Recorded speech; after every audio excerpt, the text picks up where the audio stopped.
Leenjiin ijaarsa dandeettii ogeeyyilee miidiyaa gaggeessitoota miidiyaatii fi koominikeeshinii naannolee baadiyyatti afurii fi bulchiinsa Dirree Dhawaarraa walitti baba'anii leenjii fudhachaa turan xumuranii jiran. Xumura leenjichaa irratti leenjifamtoonni simannaan Dirreen Dhawaa isaaniif taasiftetti gammaduu yaada laataniin ibsanii jiran.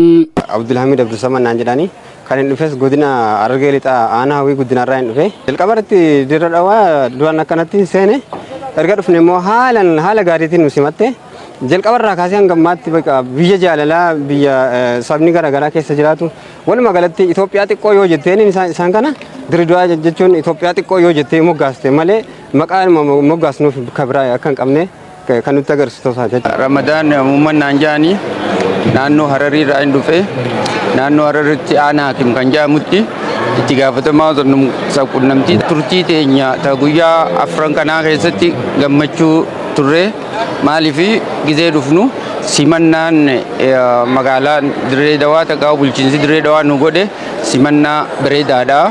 Turtii teenya guyyaa afran kana keessatti haalli isaan itti nu kunuunsaa turan haala gaariidha. Harargee Lixaarraan dhufe aanaa gubbaa qorichaa tarraa Yaasin Nuureen naan jedhani. Dirreen akka nuti haalan baqas biyya jaalalaa Itoophiyaa xiqqoo ta'uu ishiidha. Dirreen nu barsiiftee jirti jechuudha. Daawwilleen hedduu bareedduudha. Dirreen biyya jaalalaa ta'uu hedduu irraa agarree jirra jechuudha. Maqaan kiyya Dr. Bishirii Yoonis naan jedhani godina Harargee Lixaa aanaa Cirootirraan dhufe. Mannaan Dirree Dhawaan nu taasifte idduma itti leenjiitii fi idduma magaalaa keessatti deemtu kabajaa fi haalli isaan sii qaban wanni Dirree Dhawaan namaa qabdu waan dhageenya isin olitti waan haalaan namatti tolu jechuudha. Haalli isaan itti musibatan. Nama keessummeessan waan bareedaa tokko waan hedduu akka irraa baran. Maqaan kiyya Fatee Asaanoo jedhama. Naannoo Oromiyaa godina Harargee Lixaa aanaa Ciroorraa hin dhufe. Dirree Dhawaan haalaan hin jaaladhe haala hawwataa miidhagaa nama jaalatu. Haala adda ta'ee fi waan haalaan nama gammachiisu jechuudha. Akkaataan isaan itti nama keessummeessan. Maqaan kiyya Riyaat Toofiq Jibriil jedhama. Kan inni irraa dhufe godina Harargee Bahaa aanaa Gooroo Guutuuti. Biyyoota hangas jiru dirreen akkuma maqaa isiitu dirree jaalalaati. Jaalalaa fi gammachuun tokkummaan nu simatte hanga turtii guyyaa as keessa turreetti simannaan isaanii haala ho'aa ta'een osoo dhaabbatiin itti fufee akkuma itti fufeetti jira. Muraat Toofiq jedhama. Kan inni irraa dhufe godina Harargee Bahaa aanaa Cinaaqsan. Kan inni galatoomfachuu barbaadu dura irratti kantiibaa Dirree Dhawaa Obbo Kadir Jawaar. Itti aansee immoo itti gaafatamaa paartii bulchiinsa Dirree Dhawaa Obbo Ibrahim Yusuf. Isaan simannaan isaan nu godhan guyyootaas jiran kana guyyoota hangaas jiru kana guyyaa isaan afurii simannaa isaan nu godhan hanga inni waan galatoomfannoo miti. Dirreen akkuma jedhamu Itoophiyaa xiqqoodha. Dirree Dhawaan akka Itoophiyaa xiqqootti akkasumatti ammas jaalalli isaan namaaf qaban indoom bulchiinsoota isaanii dhiisiti hanga hawaasaatti jaalalli isaan namaaf qaban guddaadha jechuudha. Abdulhamid Abdusaman naan jedhani kan inni dhufes godina Harargee Lixaa aanaa hawwii guddinarraa hin dhufe. Jalqabarratti Dirree Dhawaa duraan akkanatti seene erga dhufne immoo haala gaariitiin nu simatte jalqabarraa kaasee hanga ammaatti biyya jaalalaa biyya sabni garaagaraa keessa jiraatu walumaa galatti Itoophiyaa xiqqoo yoo jetteen isaan kana Dirree Dhawaa jechuun Itoophiyaa xiqqoo yoo jettee moggaaste malee maqaan moggaasnuuf kabira akka hin qabne kan nutti agarsiisu jechuudha. Leenjichi guddina biyyaa itti fufsiisuudhaaf murteessaa ta'uu ibsanii muuxannoo qaban wal jijjiiruudhaan tokkummaa cimsuu irratti gahee olaanaa waan qabuuf kanarrattis kan hojjetan ta'uu addeessan. Wanni guddaan nuti barre maali?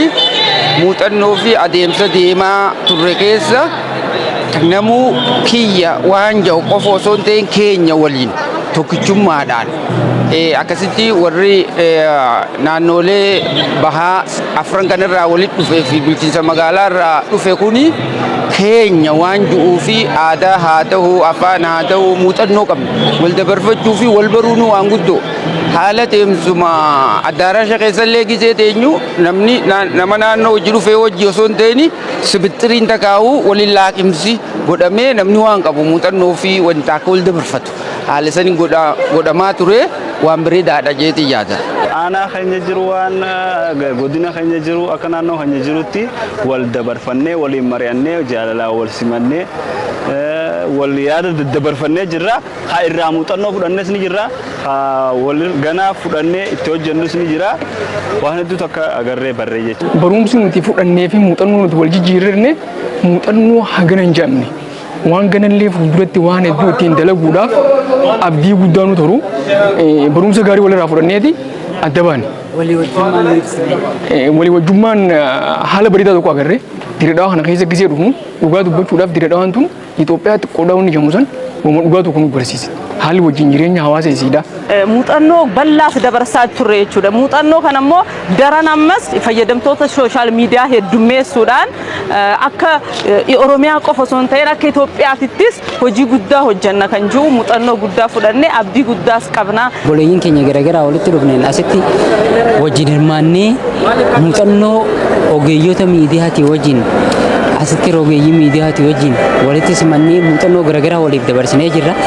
Muuxannoo sanarratti wantoota baay'ee aadaa garaagaraa duudhaalee fi aadaa addaallee jiran asitti wal barsiisuudhaan wal barnootaan bilbila keenya wal jijjiirrachuudhaan asirratti waan gaarii waan baay'ee waliin hubannee jirra. Muuxannoo wal jijjiiruu biyya tana ijaaruu irratti gahee miidiyaan qabu guddaadha beektaa. Kun jedhamu miidiyaan akka mootummaaf raffaa ilaalamu ture.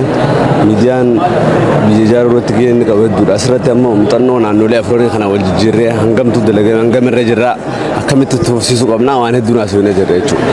Kanaafuu amma tun muuxannoo ajaa'ibaa wal jijjiirree bakka gallettis muuxannoo arganne kana walii bilbilaa wajjin hordofaa akka jiraannudha kan amma asirraa hubanne jira. Gara fuulduraattis immoo mootummaalee naannoo biraatti illee babal'achuu akka qabu irraa ergaa kiyya dabarsuun barbaada jechuudha.